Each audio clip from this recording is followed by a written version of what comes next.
Oikein hyvää isänpäivä sunnuntaita kaikille tasapuolisesti ja myös niille isäksi aikovillekin, että onnea vaan valitsemallanne tiellä.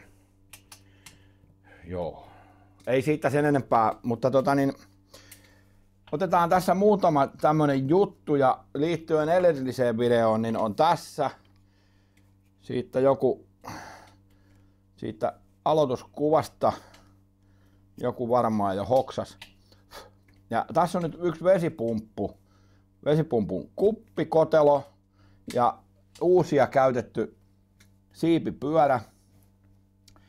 Ja jutellaan vähän niistä, joutuu vähän näyttämään tollekin sahaa, että sain sen irti sieltä. Oli sitten niin jäsähtänyt, oli vissiin pitkään seissy. Tämä on 50 Jonsson-Evikan ton pikkuperäisen siipipyörä on ton näköinen. Onko mulla on ihan malliksi, otan tuosta hyllystä, niin tuossa on 50 jammun kotelo. Että tämän verran eroa vesipumpun koolla Jonsson-Evikan 50 kaksitahdin ja tässä on 50 Yamahan. On niillä vähän koko ero. Ja mennään ensin nämä siipipyöräasiat. Nyt tämä. Eli kun näkee siellä, ihmiset näistä on tehnyt itse juttuja, kuvailuja, että joo, ei tää pahalta näytä, ne kattelee tällainen tätä, kun eihän tää olisi kulunut. Tämä on siipipyörä. Niin sehän ei olekaan se asia tässä jutussa. Vaan se ponnevoima, että se pumppu yleensä pystyy toimimaan. Kyllähän se pumppaa, vaikka se kärki kuluu, mutta kun tämä menee löysäksi tämä kumi ja se jää tämmöiseen asentoon, niin te nyt varmaan ymmärrätte, mä pistän tän nyt tänne paikalleen näin. Ja kun tämä nyt täällä vispaa tämä pumppu, niin kun tämä on kauhean löysä, tästä on mennyt ponnevoimat, se ei ole enää piukka. Se ei jaksa pitää. Niin vesihän virtaa silloin täältä ohitte ja se ei pumppaa mitään. Taikka pumppaa, mutta huonosti. Niin se on se asia tässä jutussa. Ei niinkään se, että kuinka tää kärki on kulunut. Ja jotkut tarkat kaverithan kääntää tämän toisinpäin, niin se menee jo vähän aikaa siellä. Tämähän oikee tämä lapa nyt täältä päin paremmin kuin täältä toisesta suunnasta. Ja kun verrataan tämmöiseen uuteen, niin tämähän on huomattavasti jäykempi ja kimmosampi.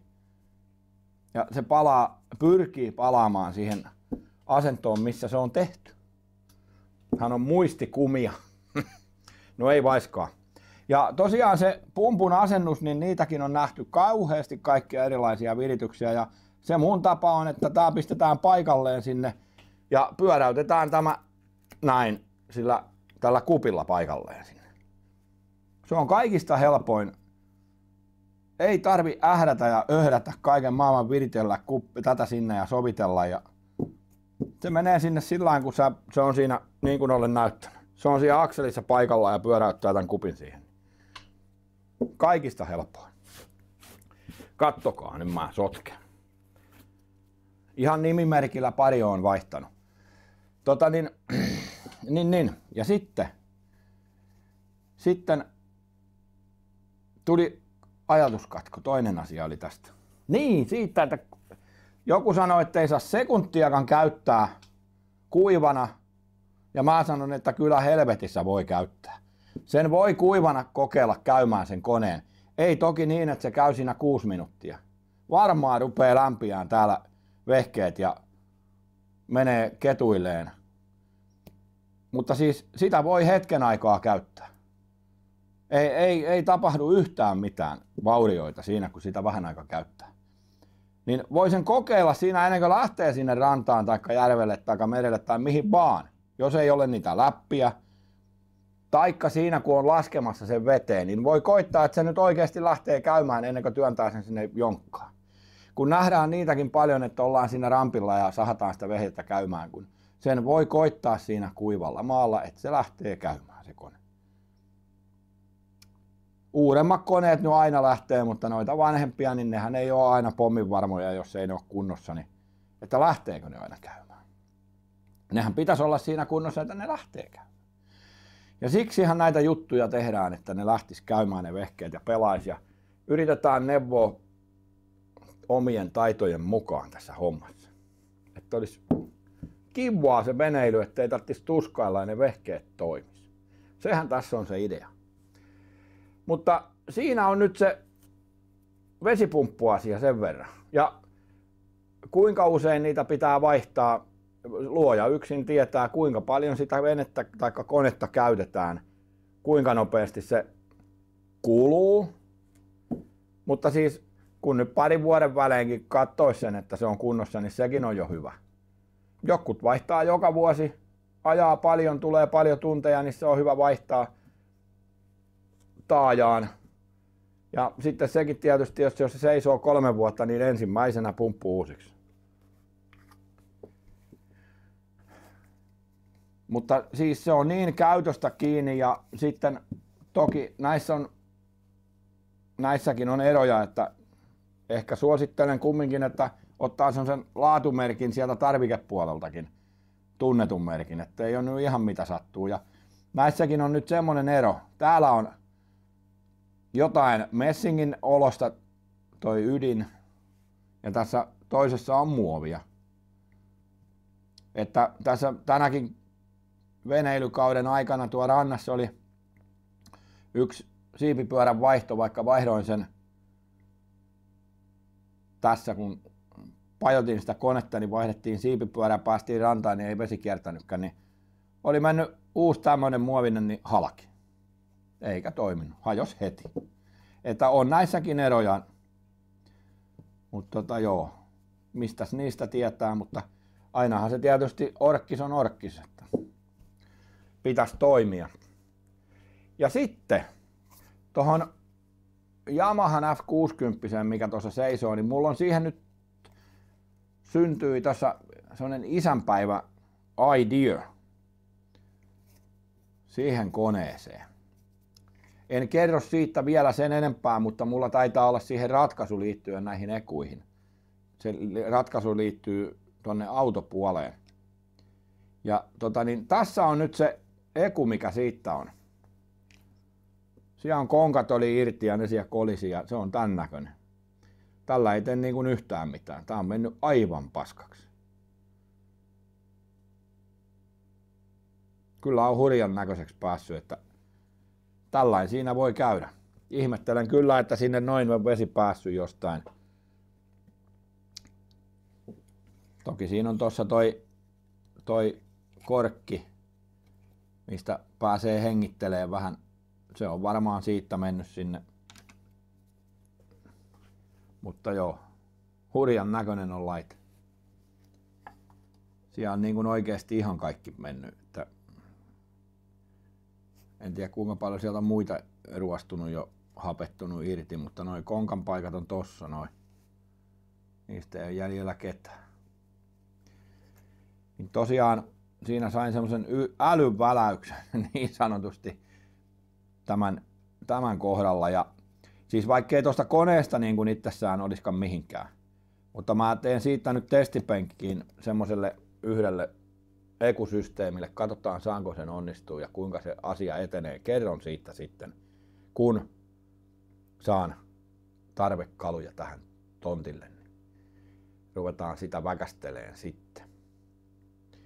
Ja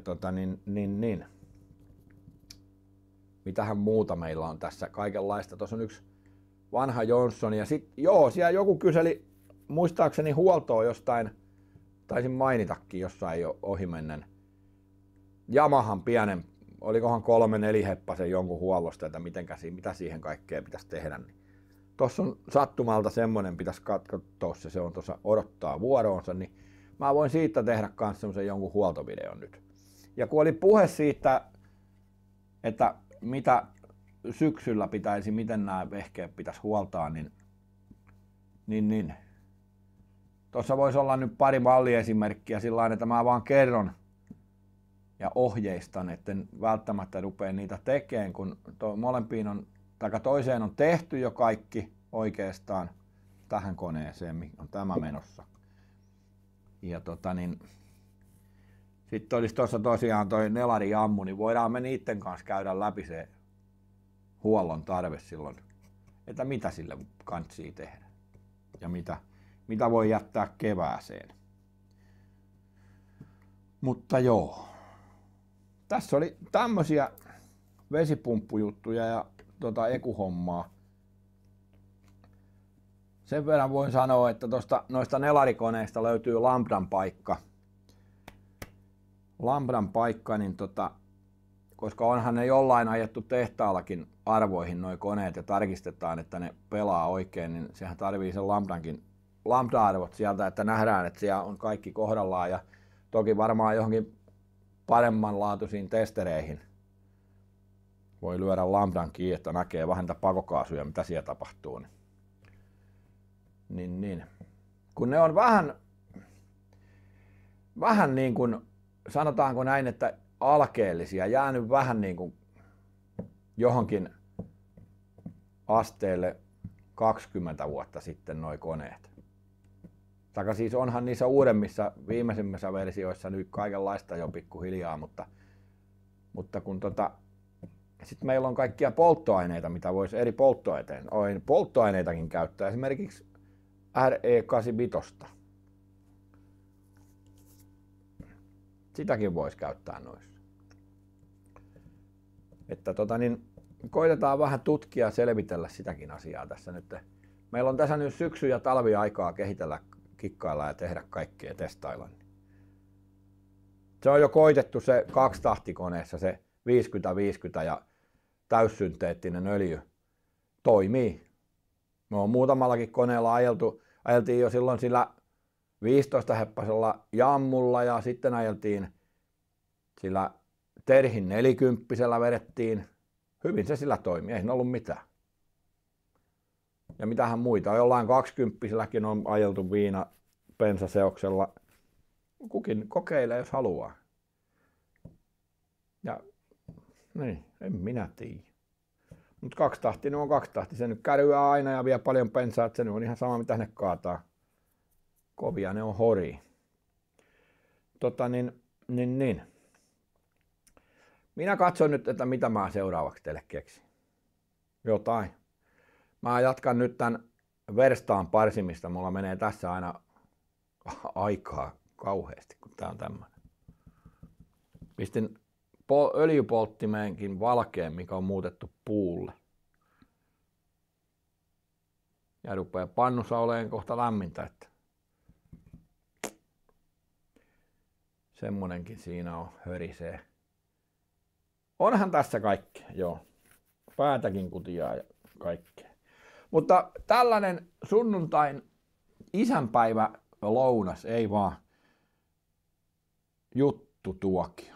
Minä juttelen ja te kuuntelette. Te voitte sitten kirjoitella sinne alle kommenttikenttään omia juttujanne ja peukutella ja tilailla kanavaa, joka ei ole tilannut. Se on sunnuntai-illan jatkoja. Moro!